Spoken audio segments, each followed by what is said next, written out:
TNI Angkatan Darat untuk mengenang kembali perjuangan prajurit TNI Angkatan Darat dalam mengusir penjajah dan sekutu yang ingin merebut kemerdekaan bangsa ini yang diperingati sebagai Hari Juang TNI Angkatan Darat. Salah satu kegiatan yang digelar oleh Kodam 14 Hasanuddin dalam rangka memeriahkan Hari Juang TNI Angkatan Darat tahun 2019 dengan menggelar syukuran bertempat di Balai Pertemuan Hasanuddin. Dalam acara tersebut, beberapa prajurit Kodam 14 Hasanuddin dianugerahi penghargaan oleh Pangdam 14 Hasanuddin, Maijen TNI Surawahadi SIP MSI atas prestasi dan dharma baktinya untuk nama besar Kodam 14 Hasanuddin.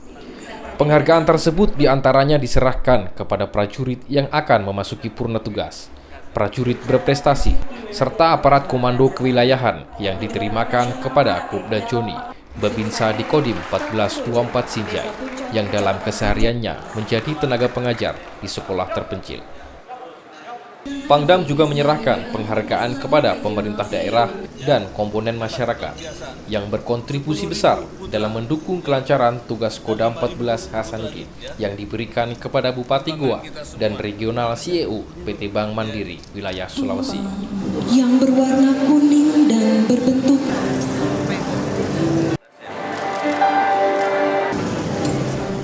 melengkapi acara yang dirangkaikan dengan hari ulang tahun Koat ke-58 tahun 2019. Peserta acara dihibur oleh prajurit Koat Kodam Hasanuddin yang menampilkan pagelaran tari kreasi India dan vokal grup dari anak Forum Komunikasi Putra Putri Purnawirawan Indonesia atau FKPPI wilayah Sulawesi Selatan.